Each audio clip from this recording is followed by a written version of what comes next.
Auzubillahiminasyaitonirrajim. Bismillahirrahmanirrahim. Assalamualaikum warahmatullahi wabarakatuh. Saya Intan Nurbatrisya binti Mazlan dan insyaAllah pada hari ini saya akan membentangkan mengenai hierarki mahkamah di Malaysia. Baiklah, hierarki mahkamah di Malaysia terbahagi kepada dua iaitu mahkamah syariah dan juga mahkamah sivil. Bagi mahkamah syariah, peringkat pertama adalah mahkamah rendah, kemudian mahkamah tinggi dan akhir sekali adalah mahkamah rayuan. Mahkamah rayuan adalah peringkat paling tinggilah di mahkamah syariah. Manakala bagi mahkamah sivil pula, peringkat pertama adalah mahkamah magistrate, kemudian mahkamah session. Kedua-dua mahkamah ini berada di bawah peringkat yang sama iaitu mahkamah rendah. Seterusnya ke mahkamah tinggi dan akhir sekali adalah mahkamah rayuan dan persekutuan. Baiklah, mahkamah rayuan dan persekutuan ini adalah peringkat dan tertinggi iaitu mahkamah tertinggi di Malaysia di bawah mahkamah sivil. Jadi, saya ingin bercerita sedikit mengenai rayuan. Di mahkamah sivil, kita boleh merayu sebanyak 2 kali. Sebagai contoh, jika kita bermula di mahkamah session, kita boleh merayu ke mahkamah tinggi dan kita boleh merayu lagi ke mahkamah rayuan. Jika kita bermula di mahkamah tinggi, kita boleh merayu ke mahkamah rayuan dan boleh merayu lagi ke mahkamah persekutuan. Begitu juga dengan mahkamah syariah, kita juga boleh membuat rayuan sebanyak 2 kali. Jika kita bermula dari mahkamah rendah. Dari mahkamah rendah boleh merayu ke mahkamah tinggi dan boleh merayu lagi ke mahkamah rayuan. Jika kita bermula dari mahkamah tinggi, maka boleh merayu sebanyak sekali saja iaitu merayu ke mahkamah rayuan. Jadi, mahkamah rayuan ini tiada kes asal yang difailkan sini. Mereka hanya mendengar dan membicarakan semula ke atas keputusan-keputusan mahkamah yang telah diputuskan.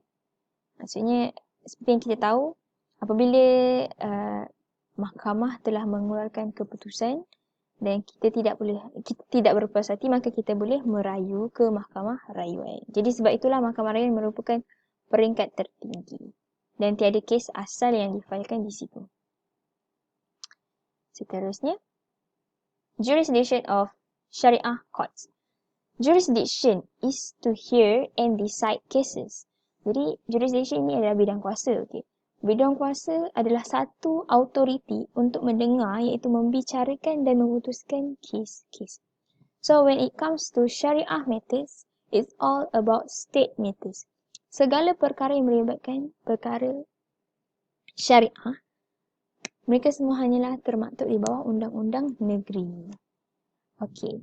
So, perkara pertama apabila kita ingin memfailkan kes, penting bagi pihak hakim dan juga peguam syar'i untuk menentukan sama ada atau tidak bidang kuasa untuk mendengar kes tersebut. Kerana jika tidak, kes itu akan terbatal.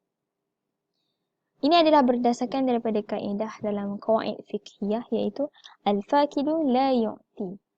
Yang tiada tidak boleh memberi. Oleh itu, sebab itulah itu adalah perkara pertama yang pihak hakim dan peguam syar'i akan buat, iaitu mereka akan tentukan dulu sama ada atau tidak bidang kuasa untuk mendengar kes tersebut. Jadi di sini ada 5 jenis bidang kuasa mahkamah syariah. Yang pertama, territorial jurisdiction.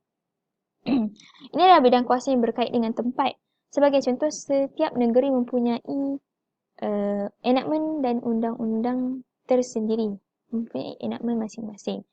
Ya, seperti negeri Selangor mempunyai enactment yang sendiri.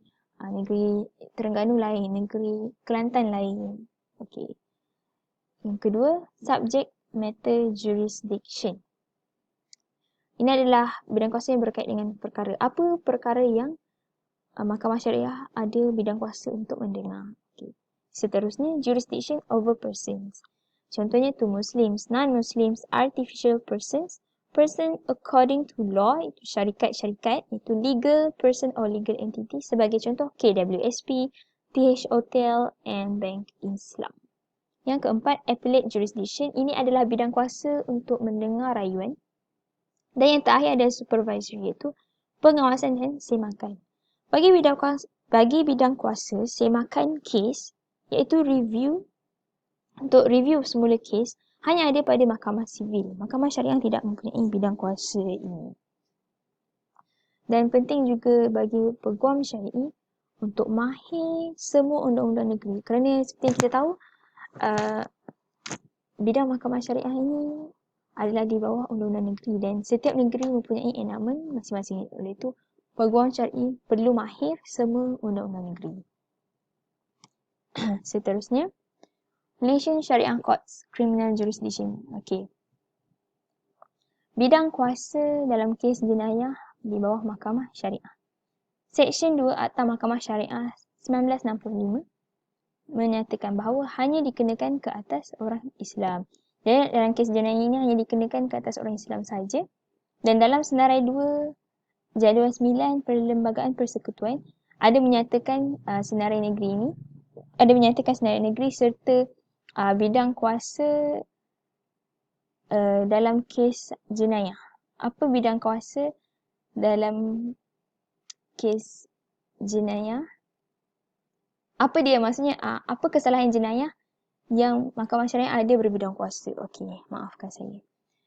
Okey, dalam bidang kuasa Mahkamah Syariah ini ada beberapa isu di sini, which is Sharia Court's jurisdiction is limited to personal and family matters only. Seperti yang kita tahu, bidang kuasa Mahkamah Syariah hanya mendengar kepada kes-kes persendirian dan juga keluarga. Sebagai contoh, kes perceraian, kes hadonah, kes tuntutan harta perceraian. Hanya itu sahaja. And there must be specific enactment. Jadi saya cakap tadi, semua negeri mempunyai enactment dan undang-undang masing-masing. Jadi, undang-undang negeri ini tidak seragam. Itulah satu kekurangannya di situ. Baiklah, bidang kuasa menghukum. Undang-undang Kesalahan Jenayah Mahkamah Syariah. Peruntukan hukuman adalah tidak lebih dari 3 perkara ini.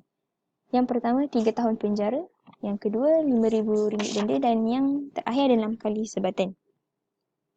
Jika lebih daripada 3 ini, maka terbatal. Di sini kita dapat lihat, ini adalah peruntukan hukuman yang paling maksimum dah dalam Mahkamah Syariah. Dan kita dapat lihat betapa ringannya hukuman ini. Jadi dalam kes-kes jenayah, mestilah hanya dikomit ataupun dilakukan oleh orang Islam sendiri. Dan kesalahan itu mestilah di bawah undang-undang. Jika tiada, maka tak ada bidang kuasa.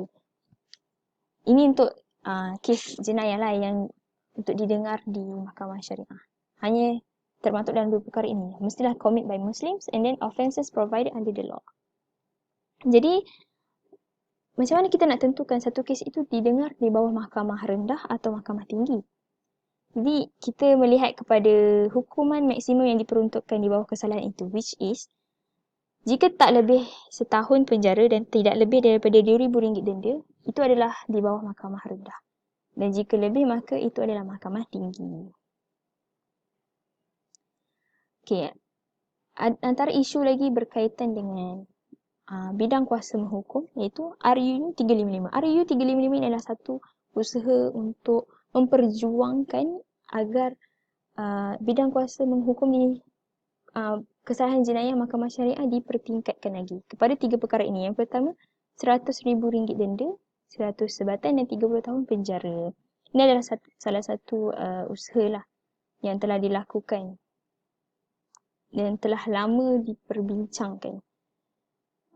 Jadi mungkin setakat itu saja daripada saya. Saya minta maaf kerana saya banyak tersasa dan banyak tersalah ketika membentangkan tajuk ini.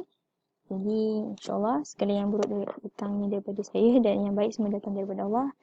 Saya minta maaf jika saya salah dalam sepanjang saya membentangkan ada salah silap. Saya minta maaf. Dan setakat itu saja dahulu. Terima kasih dan wallahu a'lam.